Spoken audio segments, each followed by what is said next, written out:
नमस्कार दर्शक बंधु मो मुन्ना कुमार आपण देखुचंती MR Odia news one.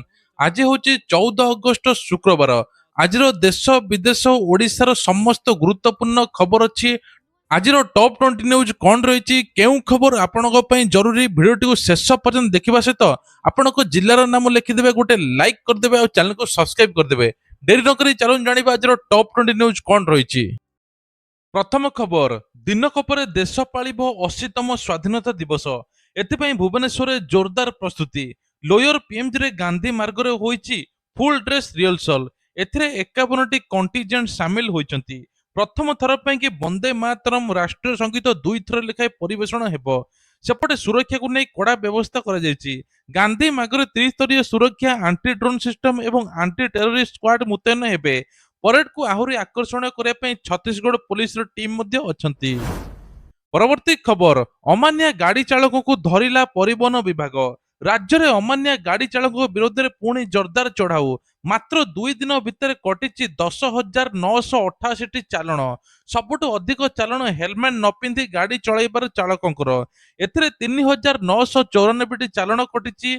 सेहीपरि bag मद्यपान अत्यधिक बेग इंश्योरेंस सीट बेल्ट नथिबा बेलू चालाण मध्य कटिची। एबे चढ़ाऊ नेकी जोरदार जारी रही। उद्देश्य होची केवल जोरिमाना नुहे लोकों को सड़क सुरक्षा नहीं सचेतन करिबा। परवर्ती खबर राज्य में खोलिबो ओयूएटी रो 4टी नुआ कॉलेज। चाषी कृषि शिक्षा को लेकिन आसला बड़ खबर। ओयूएटी पक्षरु राज्य में 4टी नुआ कॉलेज नुआ स्थान रे हेबो। मयूरभंज बलांगीर कृषि कॉलेज, चिपिलीमारे पशु चिकित्सा पशुपालन कॉलेज, सोनपुर मत्स्य कॉलेज खोला जिवो। मयूरभंज रे 60 सीट विशिष्ट कृषि कॉलेज रे चलित वर्षरु पाठपढ़ा प्रक्रिया आरंभ होईची। आ 3 कॉलेज रे 2026-27 शिक्षा वर्षरु पाठपढ़ा प्रस्तुत हेबा पई लागिची। परवर्ती खबर भुवनेश्वर आरंभ हेब बस प्राथमिकता लेन। भुवनेश्वर बस यात्री ପାଇଁ ଆସିଛି ବଡ଼ ଖବର। ट्राफिक रे बस आउ अधिक सुविधा चलिबो। प्रथम पर्यायर 2टी रूट रे बस प्राथमिकता लेन पायलट भितर चलिछि। विमान बंदर नंदनकानन 18 किलोमीटर, बाणी बिहार शिशु भवन 5 किलोमीटर रूट ପାଇଁ एथिପାଇଁ चिन्हट होईछि। एही लेन रे बस सहित स्कूल बस जरूरीकालीन जान को प्राथमिकता मिलिबो। या सहित यात्री माने जल्दी पहुंचिबे। परवर्ती खबर दीपावली पूर्व आसी बड़ खबर योग्य परिवार को मिलिबो मागणा एलपीजी सिलिंडर। दिल्ली उत्तर प्रदेश सरकार पार्वण अवसर रे बड़ घोषणा करिसंती। दिल्ली रे राशन कार्ड परिवार को यही लाभ मिलिबो। मागणा गैस केवल दिल्ली उत्तर प्रदेश रे योग्य हिताधिकारी को मिलिबो बोली सूचना मिलुची। परवर्ती खबर उत्तर ओडिशा रे पुणे वर्षा आशंका। बन्या जाइनी आसुची बड़ वर्षा। लघुचाप अबाबत रूप नहीं कि अनेक स्थान में वर्षा कराइबो। बालेश्वर मयूरभंज पर्यंत ओडिशा को नजर रखाई। आसंता 24 घंटे प्रबल अति प्रबल वर्षा हेबो सुरेश पुजारी कहिसंती। लगातार वर्षा बन्या जोगु उत्तर ओडिशा रे क्षयक्षति आकलन करा जायछि। तेबे सरकार मध्य संपूर्ण सजग रहिसंती। जिलापाल जोगाजोग रे बन्या स्थिति नजर रखाई किंतु क्षयक्षति आकलन आहुरी मध्य विलंब हेबो काहेकि ना गोटिए पर गोटिए जिलार अवस्था शोचनीय होई पडुछि। परवर्ती खबर भुवनेश्वर वासी बड़ खबर एवं सरकारी हॉस्पिटल आहुरी भल आयुर्वेद चिकित्सा मिलिबो। नागेश्वर टांगी सरकारी आयुर्वेद चिकित्सालय नवकलेबल स्वास्थ्य मंत्री मुकेश मालिंग भित्तिप्रस्तर स्थापन करिसंती। तेबे हॉस्पिटल शଯ୍ୟା संख्या 43 रु बढ़ाई 100 करा जिवो। आसंता 15 मास मध्य भल काम करा जिवो। एठारे पंचकर्म जोग रक्त परीक्षा सहित खूब शीघ्र अल्ट्रासाउंड एक्सरे सुविधा मध्य मिलिबो। सबुठु बड़ कथा होची आयुष्मान भारत गोपबंधु आरोग्य योजना रे आयुर्वेद चिकित्सा को सामिल करने आलोचना होईची। परवर्ती खबर एणिके बोमा धमक देले डरिबनी ओडिशा पुलिस। अदालत विमान बंदर भली स्थान को बोमा उड़ाई देवा धमक मिलिले तुरंत मुकाबिला करिबो ओडिशा पुलिस। सहरांचल रे आतंकी हमला रोकिया ପାଇଁ गठन हेबो स्वतंत्र एंटी टेरर स्क्वाड बा एटीएस। डीजीपी वाईबी खुरानिया कहिसंती एही स्क्वाड रे अधिक कमांड नियोजित हेबे। चंदका स्थित एसओजी कैंपस रे एथिक अधिक तालीम दिया जिवो। या द्वारा राज्य रे आभ्यंतरीण सुरक्षा व्यवस्था आहुरी मजबूत हेबो। परवर्ती खबर अष्टम वेतन कमिशन को लेकिन बड़ अपडेट। 40% बढ़िबो कि एचआर। केंद्र कर्मचारी अष्टम वेतन को नहीं चर्चा जोर धरी। तेबे एचआर 40% बढ़िया बोली एपर्यंत कौन घोषणा कर जाय नहीं। वर्तमान एक्स वाई जेड वर्गर सहर कि एचआर ए यथाक्रमे 30, 20, 10% रही। डीए एवं भत्तारे परिवर्तन दाबी हेउथिले मध्य अष्टम वेतन कमिशन एचआर केते बढ़िबो ताहा सरकार घोषणा पर ही स्पष्ट हेबो। परवर्ती खबर ଆକ୍ସନ ମୋଡରେ ପ୍ରସନ୍ନ 170 ବସ୍ତା ନକଲି ସାର ଜବତ ଚାଷୀଙ୍କୁ ନକଲି ସାର ବିକ୍ରି ଅଭିଯୋଗରେ ଆକ୍ସନ ମୋଡରେ ପ୍ରସନ୍ନ ଜଗତସିଂହପୁର ନାଉଗାଁ ବ୍ଲକ ଗୋରେଇ ଅଞ୍ଚଳରେ ମଧ୍ୟ ଚଢାଉ ହୋଇଛି 170 ବସ୍ତା ସାର ମଧ୍ୟ ଜବତ ହୋଇଛି ପୁରୀରୁ ଚୋରା ଚାଲାଣ ସାର ଆସି ଜଗତସିଂହପୁରରେ ପହଞ୍ଚିଥିଲା ବିକ୍ରି ହେଉଥିବା ଖବର ପାଇଁ ପ୍ରସନ୍ନ ଚଢାଉ କରିଛି ଜବତ ସାର ନମୁନା ପରୀକ୍ଷାଗାରକୁ ପଠାଇଛି ରିପୋର୍ଟ ଆସିବା ପରେ ସାରକୁ ସୁରକ୍ଷିତ ଭାବେ ରଖାଯାଇଛି ତେବେ ସାର ଚୋରା ଗଚ୍ଛିତ ବିକ୍ରି ନେଇ ଅଧିକ ଯାଞ୍ଚ ମଧ୍ୟ କରାଯାଉଛି ପରବର୍ତ୍ତୀ ଖବର ପିଏମ କିଷାନ 24ତମ ଇନଷ୍ଟଲମେଣ୍ଟ ଚାଷୀଙ୍କ ପାଇଁ ବଡ଼ ଅପଡେଟ୍ କେବେ ଆସିବ ପିଏମ କିଷାନର 2000 ଟଙ୍କା ପିଏମ କିଷାନ ଯୋଜନାରେ ଯୋଗ୍ୟ ଚାଷୀଙ୍କୁ ବର୍ଷକୁ 6000 ଅର୍ଥାତ୍ 2000 ଟଙ୍କା ଲେଖାଏଁ ତିନୋଟି କିସ୍ତିରେ ମିଳୁଛି 23ତମ କିସ୍ତି ଜୁନ ମାସରେ ହୋଇଥିବାରୁ ନିୟମ ଅନୁସାରେ 24ତମ କିସ୍ତି ଅକ୍ଟୋବର ମାସ ପାଖାପାଖି ଆସିବାର ସମ୍ଭାବନା ଅଛି ତେବେ ଏପର୍ଯ୍ୟନ୍ତ ସରକାର ନିର୍ଦ୍ଦିଷ୍ଟ ତାରିଖ ଘୋଷଣା କରିନାହାନ୍ତି ଟଙ୍କା ପାଇବା ପାଇଁ ଆପଣମାନେ ଇକେୱାଇସି ଆଧାର ଲିଙ୍କ ଲ୍ୟାଣ୍ଡ ସେଡିଂ ଭଳି ନିୟମ ପୂରଣ ହେବା ଜରୁରୀ ଯଦି ଆପଣ ପିଏମ କିଷାନ ହିତାଧିକାରୀ ହୋଇଥିବେ ନିଜର ଷ୍ଟାଟସ ମଧ୍ୟ ଥରେ ଯାଞ୍ଚ କରନ୍ତୁ ପରବର୍ତ୍ତୀ ଖବର ପ୍ୟାକେଟ ଖାଦ୍ୟ ଖାଉଥିଲେ ଜାଣି ରଖନ୍ତୁ ଲୁଣ ଚିନି ଫ୍ୟାଟକୁ ନେଇକି ସୁପ୍ରିମକୋର୍ଟଙ୍କ ବଡ଼ ନିର୍ଦ୍ଦେଶ ପ୍ୟାକେଟରେ ମିଳୁଥିବା ଖାଦ୍ୟ ଖାଉଥିବା ଲୋକଙ୍କ ପାଇଁ ବଡ଼ ଖବର ଅଧିକ ଚିନି ଲୁଣ ଏବଂ ସାଚୁରେଟେଡ୍ ଫ୍ୟାଟ ଥିବା ପ୍ୟାକେଟରେ ଚେତାବନୀ ଦେଇଛନ୍ତି କୋର୍ଟ କହିଛନ୍ତି ଖାଦ୍ୟ କିଣିବା ପୂର୍ବରୁ କେତେ ଚିନି କେତେ ଲୁଣ ଫ୍ୟାଟ ଅଛି ସୂଚନା ଗ୍ରାହକଙ୍କୁ ସହଜରେ ମିଳିବା ଦରକାର ଏହି ନିଷ୍ପତ୍ତିରେ ବିଳମ୍ବ କାହିଁକି ଖାଦ୍ୟ କମ୍ପାନୀ ଗୁଡ଼ିକ ଚାପ ଏଥିରେ ପକାଉଛି କି ନା ପ୍ରଶ୍ନ କରିଛନ୍ତି ତେବେ ଏଫଏସଏସଏଆଇ ପକ୍ଷରୁ ଅଧ୍ୟୟନ ଏବଂ ପରାମର୍ଶ ଦିଆଯାଇଛି 2 ସପ୍ତାହ ମଧ୍ୟରେ ଏହି ପ୍ରସଙ୍ଗରେ ଚୂଡ଼ାନ୍ତ ନିଷ୍ପତ୍ତି ନେବା ପାଇଁ ମଧ୍ୟ ଜଣାଇ ଦିଆଯାଇଛି ଆଗକୁ ପ୍ୟାକେଜରେ ଖାଦ୍ୟ କିଣିବା ପରେ କେତେ ସ୍ୱାସ୍ଥ୍ୟକର ତାହା ମଧ୍ୟ ଗ୍ରାହକମାନେ ସହଜରେ ବୁଝିବା ଦରକାର ପରବର୍ତ୍ତୀ ଖବର ଲଗାଣ ବର୍ଷାରେ ବାରିପଦା ବାଲେଶ୍ୱର ସ୍ଥିତି ଗମ୍ଭୀର ହୋଇପଡ଼ିଛି ବାରିପଦା ସହରରେ 4, 7, 8, 9, 10 ନମ୍ବର ୱାର୍ଡ ତଳିଆ ଅଞ୍ଚଳ ସମ୍ପୂର୍ଣ୍ଣ ପାଣି ଘେରରେ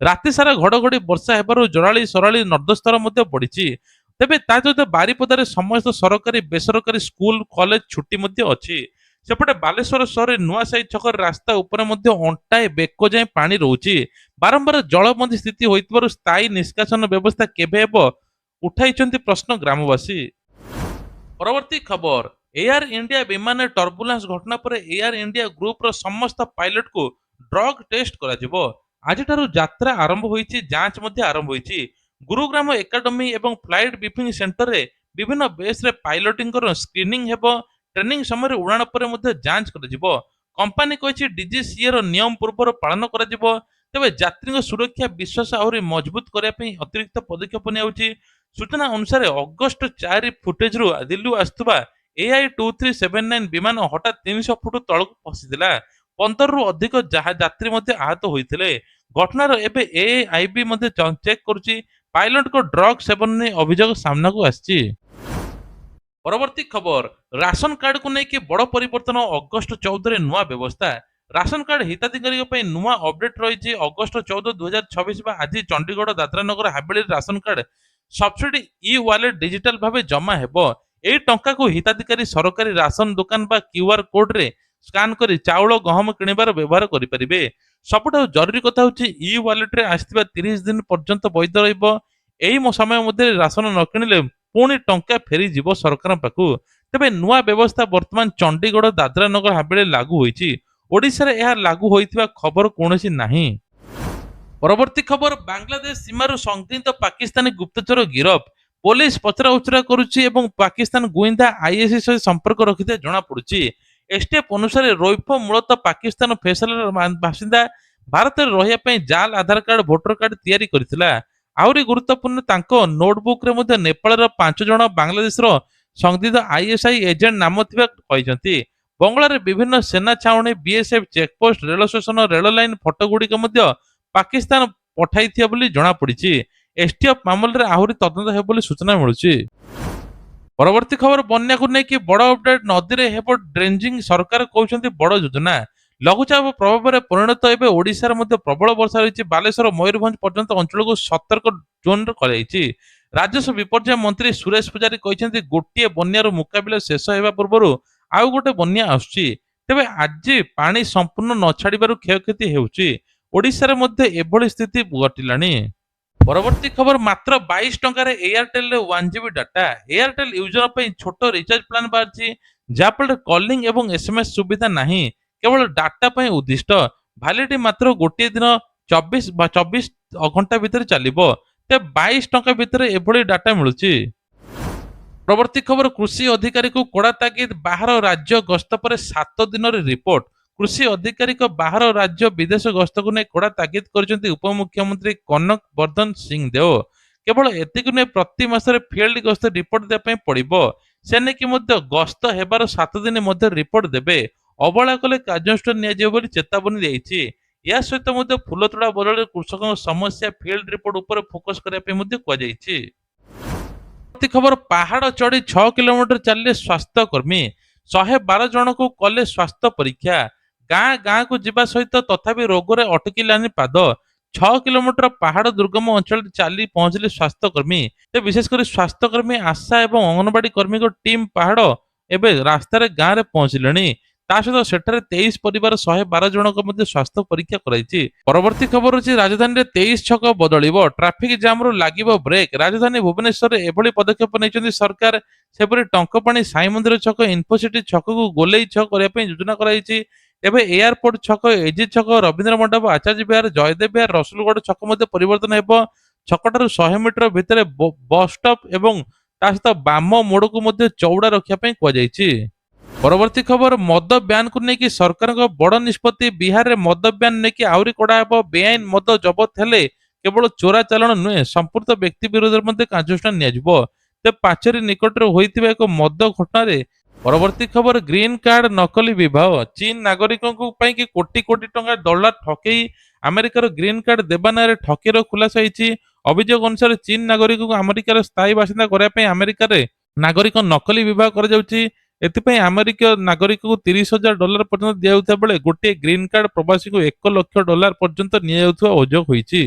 ପଶ୍ଚିମବଙ୍ଗର ସରକାର କହିଛନ୍ତି ପୁଣି ଆଉଥରେ ସେ ଫାଇଲ ଖୋଲାଯାଉ। ଟିଏମସି ବିଧାୟକ ନିର୍ମଳ ଘୋଷକୁ ମଧ୍ୟ ଗିରଫ କରାଯାଇଛି। ସୂଚନା ଅନୁସାରେ ଓଡ଼ିଶାର ପୁରୀ ହୋଟେଲରେ ଏକ ନିର୍ମଳ ଘୋଷକୁ ଧରାଯାଇଛି। ପରବର୍ତ୍ତୀ ଖବର, ସୁଭଦ୍ରା ଟଙ୍କାକୁ ନେଇକି ବଡ ଅପଡେଟ। ଏଥର ରାଜ୍ୟରେ ସୁଭଦ୍ରା ଟଙ୍କା ପାଇଁ କି କୋଟି କୋଟି ମହିଳା ଅପେକ୍ଷା କରିଛନ୍ତି, କେବେ ମିଳିବ ସୁଭଦ୍ରା ଟଙ୍କା। ବିଶେଷ କରି କୁହାଯାଉଛି ରାକ୍ଷୀ ପୂର୍ଣ୍ଣିମା ଦିନ ସୁଭଦ୍ରା ଟଙ୍କା 5,000 ମିଳିବ ମହିଳାମାନଙ୍କୁ।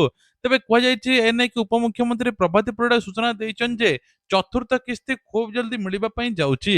ଯୋଉମାନଙ୍କୁ ପୂର୍ବ କିସ୍ତି ମିଳିନି ତାଙ୍କୁ 5,000, 5,000, 10,000 ମିଳିବ। ତା ପୂର୍ବରୁ ନିଜର eKYC, DBT, NPCI, bank account ସବୁକିଛି ଚେକ୍ କରନ୍ତୁ। ପ୍ରକୃତ ଯୋଗ୍ୟ ହୋଇଥିଲେ ତାଙ୍କୁ ଟଙ୍କା ମିଳିବ। ତା ସହିତ ଏସଏଚଜି ମହିଳାକୁ 10 ଲକ୍ଷ ଟଙ୍କା ପର୍ଯ୍ୟନ୍ତ ବିନା ସୁଧରେ ଋଣ ମିଳିବ। ମାନେ ଟୋଟାଲ ଟଙ୍କାଟେ ସୁଧ ଦେବା ପାଇଁ ପଡିବ ନାହିଁ। ଏ ନେଇକି ମହିଳା ପାଇଁ କି ବଡ ଯୋଜନା। କେବଳ ସୁଭଦ୍ରା ଯୋଜନା ନୁହେଁ, ଏଟା ଅଲଗା ଯୋଗ୍ୟ ସ୍ୱୟଂ ସହାୟକ ଗୋଷ୍ଠୀ ବା ଏସଏଚଜି ମହିଳାକୁ 10 ଲକ୍ଷ ପର୍ଯ୍ୟନ୍ତ ବିନା ସୁଧ ଋଣ ଦେବା ପାଇଁ ବ୍ୟବସ୍ଥା ରହିଛି। ଏହି ଟଙ୍କାକୁ ଏସଏଚଜି ମହିଳା ମାନେ ବ୍ୟବସାୟିକ, ଜୀବିକା, ଆୟକର କାମରେ ଲଗାଇ ପାରିବେ। ତେଣୁ ଏ ନେଇକି ମୁଖ୍ୟମନ୍ତ୍ରୀ ବଡ ସୂଚନା ଦେଇଛନ୍ତି। ତା ସହିତ ବଡ ଖବର ରହୁଛି, ଇଲେକ୍ଟ୍ରିକ ଗାଡି ଚଳାଉଥିବା ପାଇଁ କି ବଡ ଖୁସି ଖବର। ଏଥର 5 ବର୍ଷ ମଧ୍ୟରେ ରାଜ୍ୟରେ 20,000 ପବ୍ଲିକ ଇଭି ଚାର୍ଜିଂ ଷ୍ଟେସନ ହେବ। ଯାହା ଫଳରେ ପ୍ରତ୍ୟେକ ଗଳି କନ୍ଦିରେ ଏଥର ଇଭି ଗାଡି ଆହୁରି ଗଡିବ। ଯାହା ଫଳରେ ସବୁଠି ଚାର୍ଜିଂ ଷ୍ଟେସନ ହେବ ବୋଲି କୁହାଯାଉଛି। ଏପଟେ ମଧ୍ୟ ଚାଷୀ ମାନଙ୍କ ପାଇଁ ଋଣ ଛାଡ ମଧ୍ୟ ତାମିଲନାଡୁ ବିଜୟ ସରକାର କହିଛନ୍ତି 50,000 ଟଙ୍କା ପର୍ଯ୍ୟନ୍ତ ଋଣ ଛାଡ। କିଛି ଲୋକ ମଧ୍ୟ ଋଣ ଛାଡ ହୋଇଛି। ସେପଟେ ମଧ୍ୟ ଆଉ ଗୋଟେ ଘୋଷଣା କରିଛନ୍ତି ଯେ ଏଥର ଯୋଉମାନଙ୍କର କମ୍ପ୍ଲେନ, ଯୋଉମାନଙ୍କର ରାଜ୍ୟରେ ଯାହା ବି ଅଛି ସବୁ ମୁଖ୍ୟମନ୍ତ୍ରୀ ଟ୍ୟାଗ କରିବେ, ଖୁବ୍ ଜଲ୍ଦି ସମାଧାନ ହେବ। ଯେମିତିକି କିଛି ସ୍କୁଲ ପିଲା ଟ୍ୟାଗ କରିଥିଲେ ରାସ୍ତା ଭଲ ନାହିଁ, 24 ଘଣ୍ଟା ଭିତରେ ଜିଲ୍ଲାପାଳକୁ ଆଦେଶ ଦିଆଗଲା, ରାସ୍ତା ନିର୍ମାଣ କାର୍ଯ୍ୟ ଚାଲିଛି। ଆଉ ଥରେ ମଧ୍ୟ ବୋତଲ ଗୁଡା ଯୋଉ ୟାଡୁ ସାଡୁ ଫୋପଡା ହଉଛି, ଅଳିଆ ଆବର୍ଜନା ହଉଛି, ତା ପାଇଁ କି ମଧ୍ୟ ବ୍ୟବସ୍ଥା ହୋଇଛି। ମେସିନ ଲଗାଇଛି, ବୋତଲ ମେସିନ ଭିତରେ ପଡ଼ିଲେ 5 ଟଙ୍କା ମିଳିବ। ତାଙ୍କର ଏଇ କର୍ତ୍ତବ୍ୟକୁ ସମସ୍ତେ ମଧ୍ୟ ବହୁତ ଖୁସି ହଉଛନ୍ତି। ଯାହା ହଉ, ବହୁତ ଭଲ କାମ କରୁଛନ୍ତି। ସେଇଭଳି ମଧୁବାବୁ ପେନସନ ଟଙ୍କାକୁ ନେଇକି ବଡ ଅପଡେଟ। ଏଥର ରାଜ୍ୟରେ ମହିଳା ମାନଙ୍କୁ ଛଡା ଆଉ ବୃଦ୍ଧ, ଦିବ୍ୟାଙ୍ଗ ଲୋକଙ୍କୁ, 80 ବର୍ଷ ଉର୍ଦ୍ଧ୍ୱ ହିତାଧିକାରୀଙ୍କୁ 3,500 ମିଳିବ। 60ରୁ 79 ବୟସର ଲୋକଙ୍କୁ 1,000 ଟଙ୍କା ମିଳିବ। ଏନେକି ବଡ ଘୋଷଣା ହେଇଛି। ରାଜ୍ୟରେ 4 ଲକ୍ଷ ହିତାଧିକାରୀ ନୂଆ ଯୋଡିଛନ୍ତି, ତାଙ୍କୁ ମଧ୍ୟ ଅକ୍ଟୋବର ମାସରେ ମିଳିବାର ଅଛି ବୋଲି ସୂଚନା ମିଳୁଛି।